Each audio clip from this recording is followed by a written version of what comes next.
Before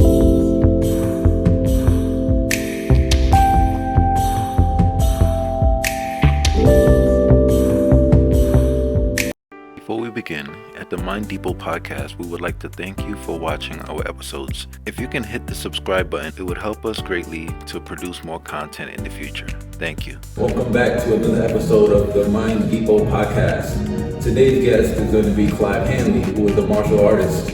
So we're going to ask him some questions about his life and where he is today now. Growing up, did you have both parents in the household? No, I had two sides. Growing up when I was a child, I had a dad in my life until I was about 8 years old. Okay. Then I married to America, and I didn't see my dad again. It was basically single parent till my mid-20s, and that came into my life. Mid-20s? Okay, so it's about 12 years. So he stayed back in the West Indies? Yes. Okay, what was your relationship like with your dad? Very strange. I couldn't say I knew him much, because it was really, like the song said, Papa was a Rolling Stone, so I didn't get to know him pretty much, so it was very strange. Okay. How do you feel like that dynamic shaped you to today? Oh, definitely made me want to be closer, wanting to know my children, have a better relationship with them, be in their life much more. So what would some of those things be that you felt were missing that you decided to do with your children? Definitely support. At an early age, I tried to do some sports, especially trying to get both of them into martial arts at a young age. Okay. And they pretty much advanced. Okay. What were your dreams when you were younger? Was it always martial arts, or did you have other dreams aside from martial arts? Actually, I was in a special program in my high school, high school, and I thought I'd be a top-notch doctor. And I actually applied to do it to the military. And I did pass the test to be an engineer, but I wanted to be a medic. And when that you come through, I just turned away from the military option. So you wanted to get into the medical field. Somewhere. You applied for the military. You passed the test. Yes. What happened with that? Why you didn't go? No, I did because I wanted to be a medic. And the score that I had, I qualified to be an engineer. I didn't want that. Oh, so you didn't score enough to be a medic? Oh, yeah. Okay. So they have a scoring system where you have to get a certain job title. Like, Gotcha. Okay. When did your journey shift from wanting to be into the military to a different direction? Well, after that, I just focused on college for a bit.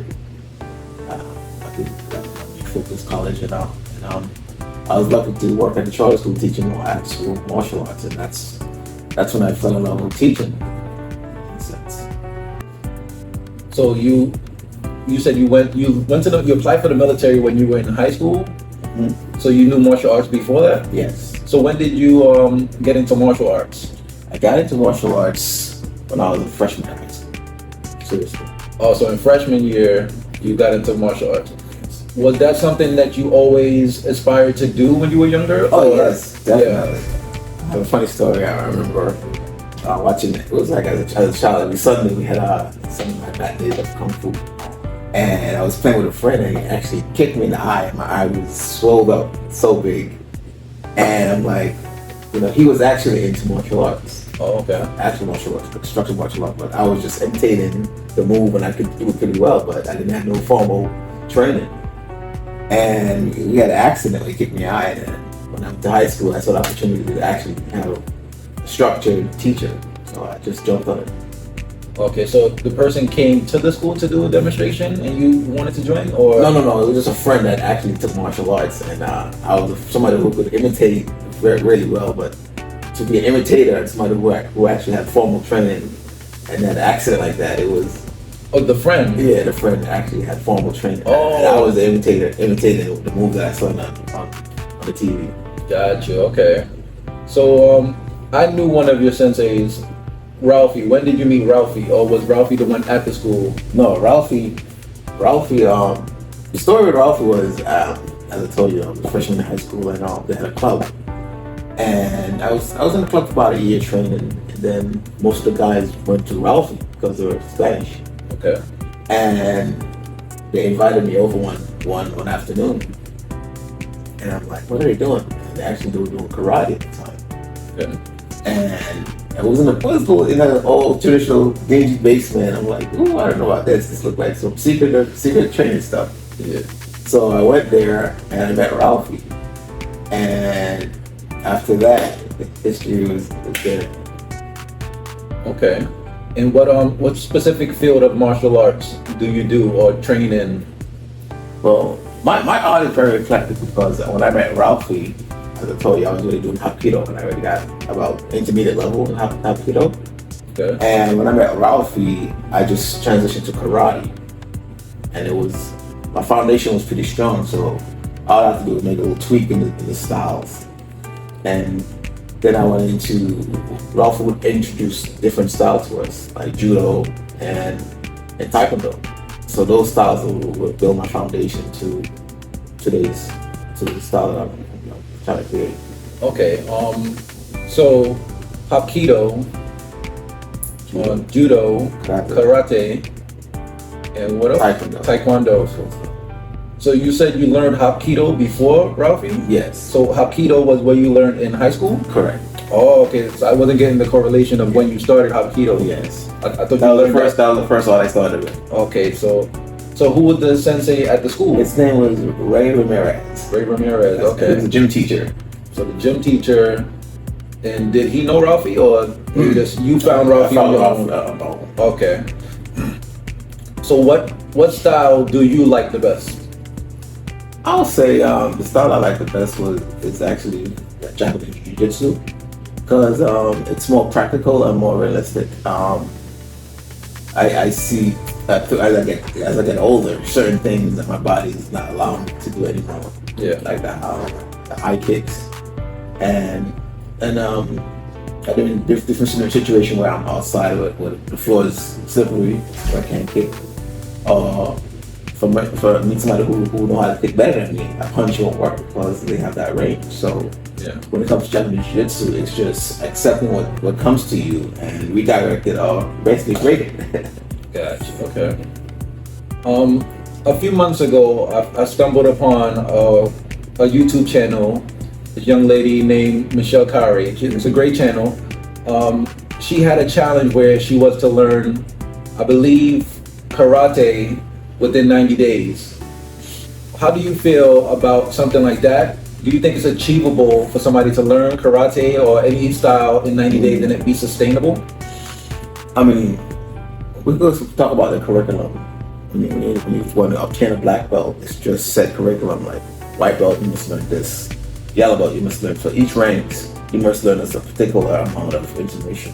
But to actually retain it and be proficient in that art, it takes years to condition the body. Like if you punch something and your bones are not conditioned, you'll break a knuckle. Or the worst, break your wrist.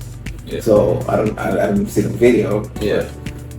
I'm thinking from my experience, if she's breaking board and everything, she's not conditioned, she could probably hurt herself. So yeah, it's funny you say that because to end it, she wasn't able to break the board for her final challenge. So she didn't get I believe the black belt that she needed in order to pass the training, but she was able to get a high level within what she was able to do.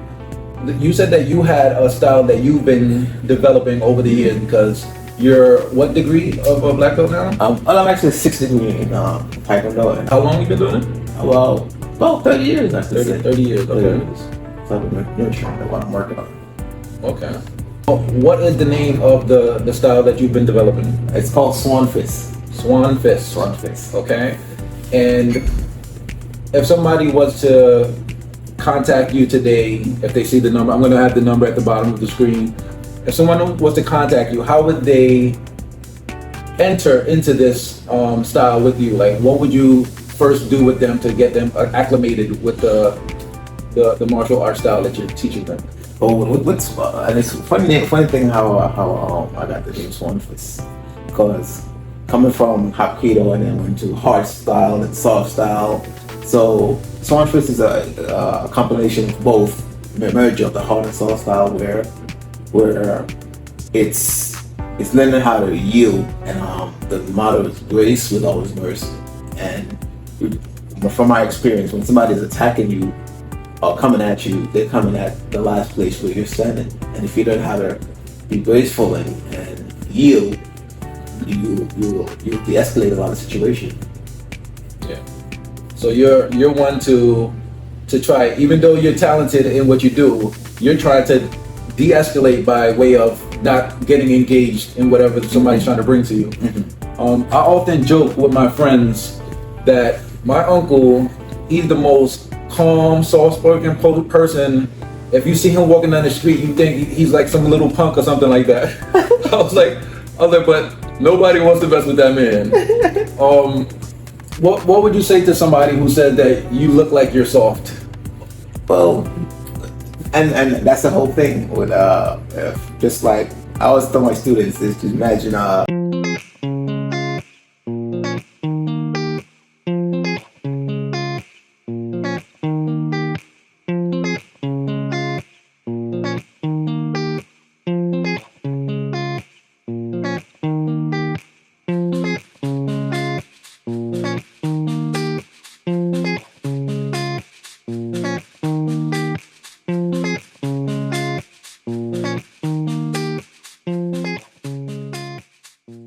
light socket in the wall, and it has all those voltage.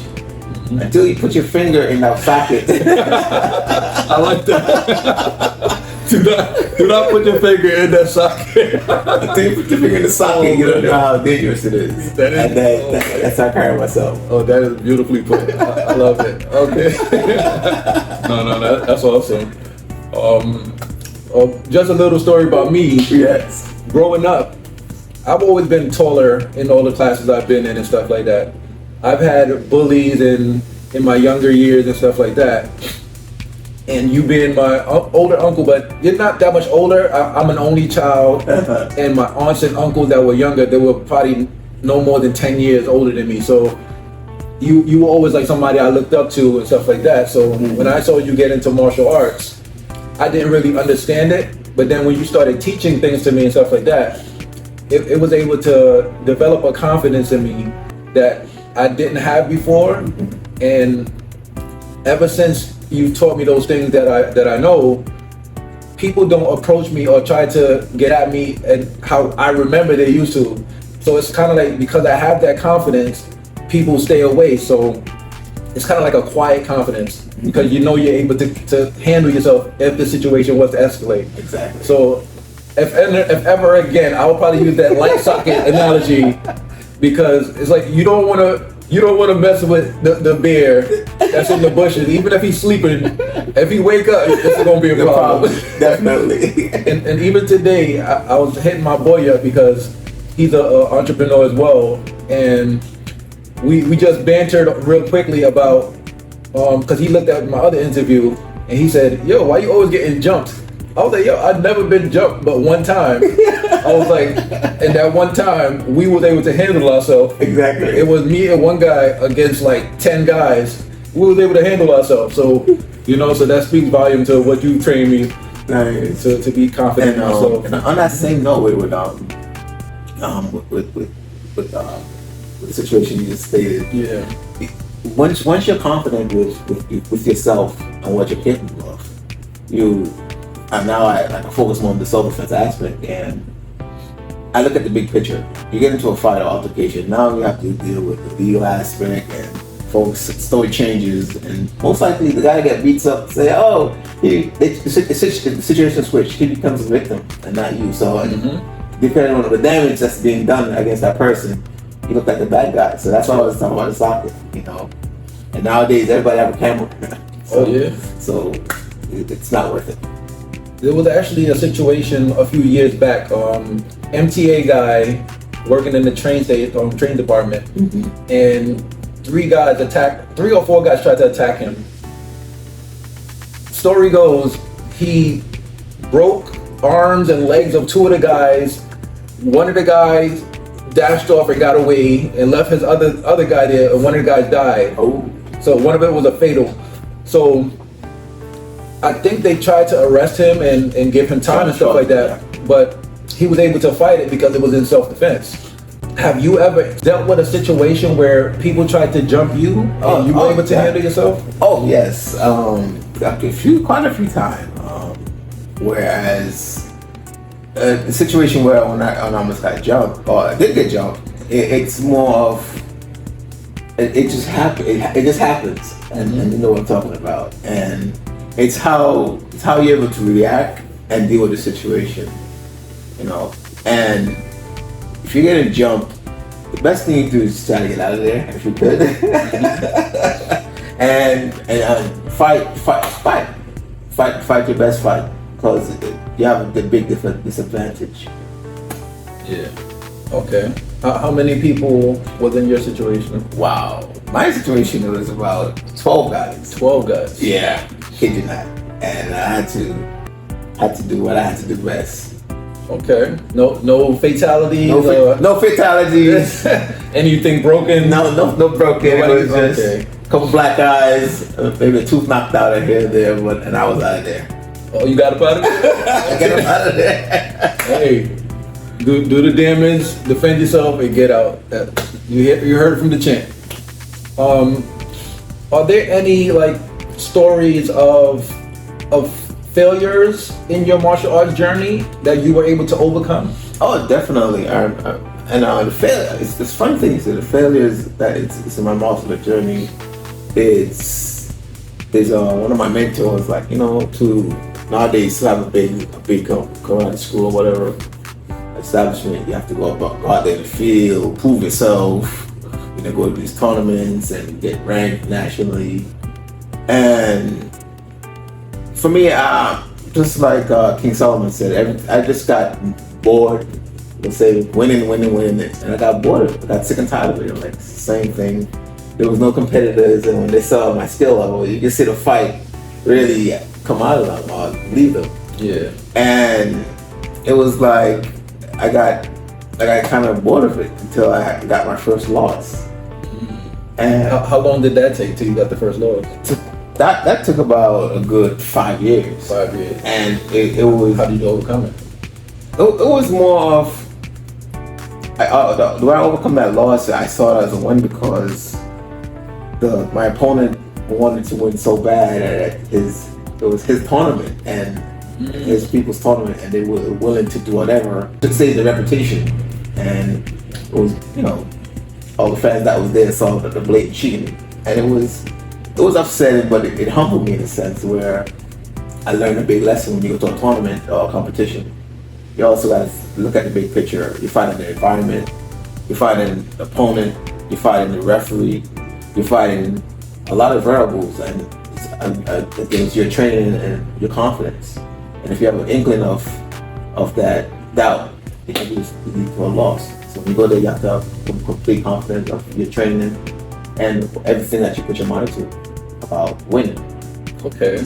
In these tournaments, is it anything how they glorify in these movies like Bloodsport? Or are you trying to people or something? Or is a point system where you're trying to? I've seen in the Olympics that you have to tap them and show that you have the skill, basically. Well, I came from both. I did open tournament before. Oh, what tournament? Open, where Okay. it's just showing your skills. Tap first when you get a point, hit the person with a particular technique, get a point, and who have the most points win. Yeah. I've been into I did a exhibition fight where I fought a boxer versus my martial arts skill, and it was funny that I was supposed to fight a professional boxer, and whatever happened, he couldn't participate in. They put on a last minute guy, and the boxer came up to me and was like, "Yo, your skills are great." I'm like, eh. But the reality was, it was an all-day tournament for me. I had a karate tournament, then I did an exhibition, and what happened was when I kicked, when the opponent elbow hit my shin, and I was a little bit hurt. So even when I was fighting, I couldn't fight out I was fighting about 75% of what I could do. Oh, okay. And the boxer was so impressed with his son. It's like, "Oh man, you were great." And I'm like, "Yeah, but I was a little hurt." And I went to the locker room with the guy I fought, and he was just like overwhelmed. I'm like, I didn't want to get the fight like 50% of what I wanted to do, but they were so impressed. So it dawned on me like how special I was. Even my teacher Ralph was there, and my sparring partner, best friend Barry, was there. Oh, okay. So they were like, good stuff. But that was my first, actually, where I got to use my kickboxing skills in a sense. Oh, okay. Was it like a real fight, or you guys were just like? No, it was no help gear, and go for knockout. Oh, you guys were going for knockout? Yeah. Oh, when you say exhibition, I'm thinking no exhibition, like putting on a show. Yeah, it was a show, but if you get knocked out, so be it. So they putting a punching guy against a person who could use the leg and the hands. Yes. That's different. Yeah, today they wouldn't do something like Clarissa Shields. She's a boxer and she went into MMA, so she had to be versed in jiu-jitsu and boxing. Well, she already has boxing, but she did pretty good. I don't think they gave her the best opponents. You know, they're not gonna give her they're not gonna give her a top dog. But they gave her some people who could handle themselves, and she held up to it. A couple of people tried to choke her out. How do you feel you were doing something like MMA? I mean, at the time I was training MMA for a bit because I was intrigued about it, and my instructor, I was seriously thinking about going into it, and he was telling me it's a short career, and the pay at the time when it first came out, the pay for it wasn't worth it, and the damage that you sustain in later life from it, it's not. And most of the guys back then, the martial arts that was good at getting into MMA, they were like thugs. They had no discipline, no training. When I say training, I mean they were straight off the streets. They had to fight. Okay. So they had the discipline in the background. So they said you don't want to get into that kind of arena where you come from traditional, where it's about respect and honor. Where these guys just want to knock you out and take your name. I knocked them out. That was it. So that was it. Okay, because I look at guys like John Jones, and I could definitely see that in you, where he's a gifted martial artist. Like he just reacts. He's not like trying to be a tactician and try to like pick you apart. He's just doing it naturally. Like he breathes it. So I always saw that you can do something like that. But when you look at the physical aspect of you got damage down the line, definitely understand that. Yeah. You have a family now and stuff like that. Yeah, even if you see John Jones, a couple competition, he split his toe open and all kind of crazy injuries. And now he's at top of his game, but you could access all these guys when they first start out. They had to believe in themselves because they weren't making any money, and they had to. It's a fight within the fight. Yeah, for sure. But now they're being compensated. If you know the business, you can do side deals and stuff like that. Have your sponsors. So it's money to be made as long as you know how the business operates. Yeah.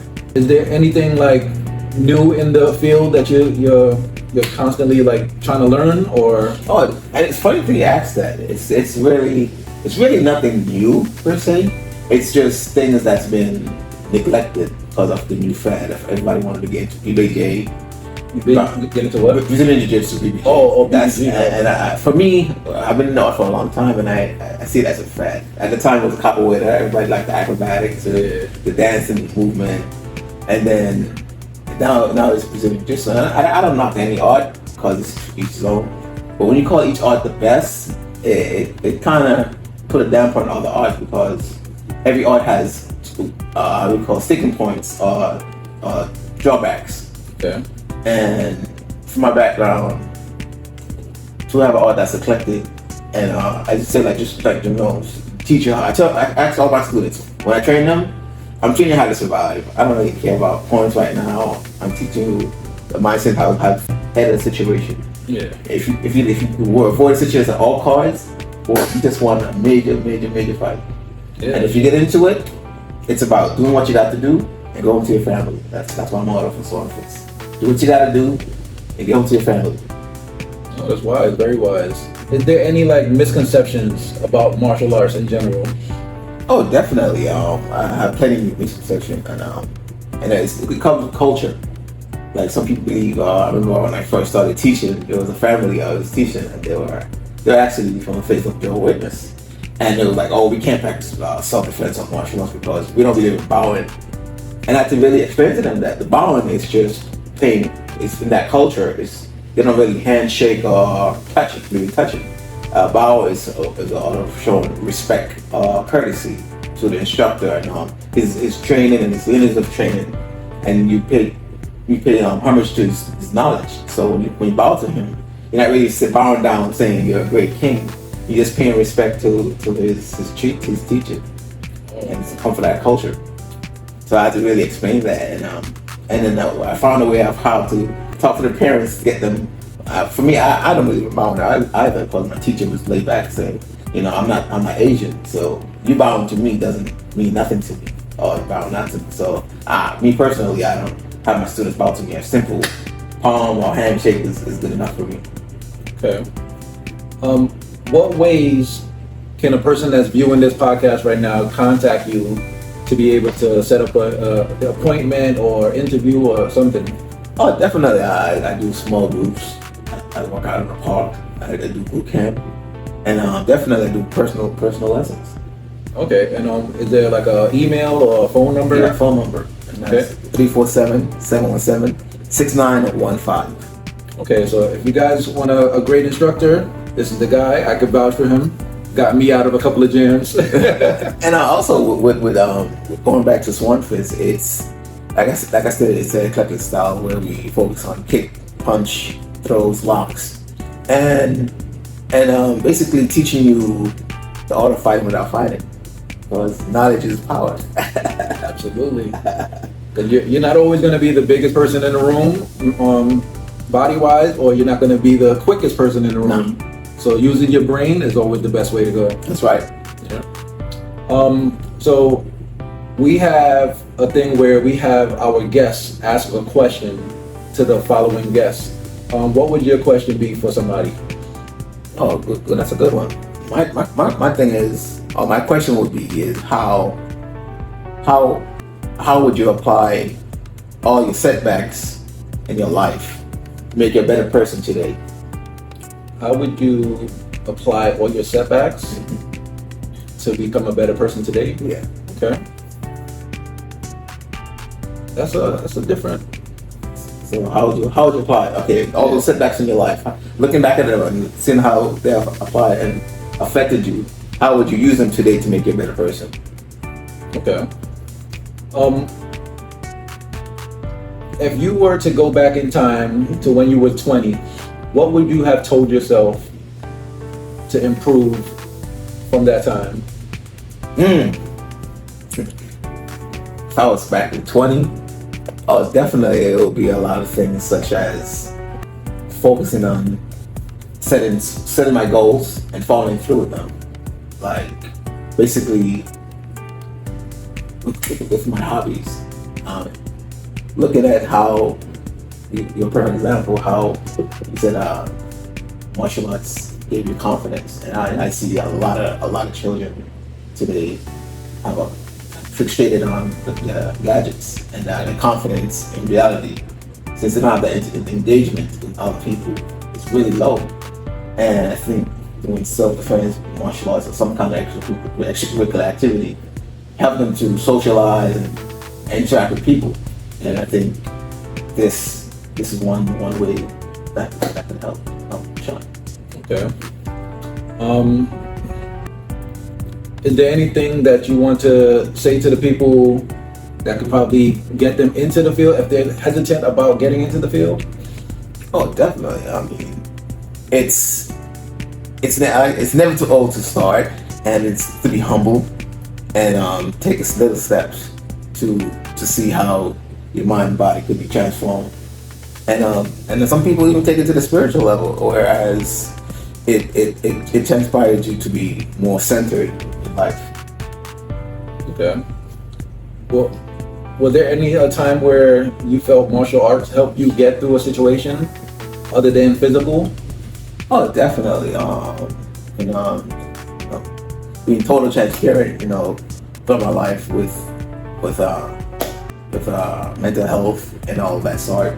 Martial arts has been helping me with many setbacks, helped me to come back and get my body together, my mind together, and definitely get me centered back into life in a sense where I could be more alert of my surroundings. Okay. This part of the interview, I asked the guest a question from the previous guest. Mm-hmm. So the first question is from Maureen, our cousin. She wanted to know, when was the last time you did something for yourself? Wow. Well, mine is pretty simple. There's a park in Yonkers called Untermeyer, and that is my happy place. I come to find out, and it's a park that's been We're integrated with nature and different areas around the world. Okay. And it's a nice, quiet place I go to just enjoy isolated nature for a bit. So that's what I do for myself. So going to the park, that's where you can be by yourself and just relax? Yes. Self-reflect? Okay. This question was from Carlos, who asked, what was the last thing you did that was uncomfortable, but you're glad that you did it? Definitely, I have to say, getting on the highway. And it's a funny story, as I stated. I purchased my twin and my two younger siblings permit many years ago, and they went out to get their license. And for me, I just hesitated. I don't have friends to drive me around, all my older siblings. But to get on the highway was nothing in my mind until recently. My wife said the kids are going to a camp in another county. You have to drop them off. And I tried to look at the local route, and it was too long. So I had no choice of taking them on the highway. So once I decided that I got to meet this fear and just do it. Yeah. And once I did it, it was good to go, and just saved a lot of time for me to do a lot of things. And coming back to the martial arts, with the distance, my fear was stemmed from the distance and counting the cars coming by and just merging it. So that was my fear. Merging is a large problem for a lot of people, so it can be intimidating because people are going different speeds. You have the fast people doing 75, 80, you got the slow people doing the speed limit, or some going below the speed limit doing 45. So yeah, it can be intimidating. So I understand fully. What do you believe is more important in martial arts? Mastering technique or cultivating mindset, and why? As I said it, as I was younger, I look at the technique and do it over and over. And, now I'm older, it's more of a mindset, because when you have your mindset of mind on one technique, that one technique will work for you every time in every situation, and it'll be mind on matter. Oh, okay. All right, that's good. How do you define mastery in martial arts, and do you believe it's ever truly attainable? Oh, definitely. Once again, most individuals who don't know martial arts look at the fact that you gotta master a technique, master various drills or exercise. But what a true master tells you is about yourself. When you master yourself, you can push yourself to limits that you can't fathom. A lot of basketball players and professional athletes, they say things like that. There are times when they feel like they have an out-of-body experience, and every shot is like it's just going in. So I understand that.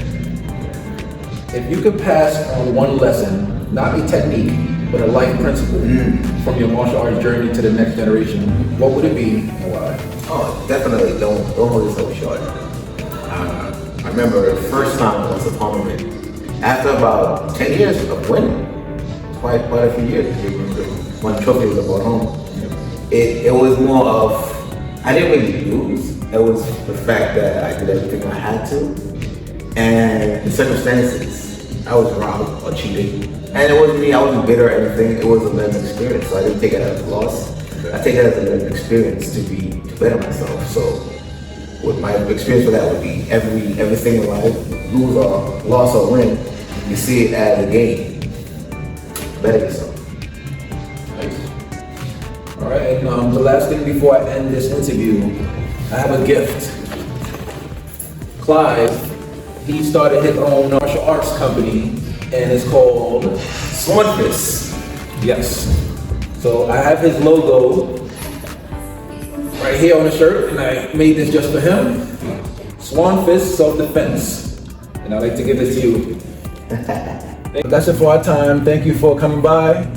I appreciate you, Unc. You got it, nephew. Guys, make sure you hit him up, SWANFIST. Get yourself right, build up your confidence.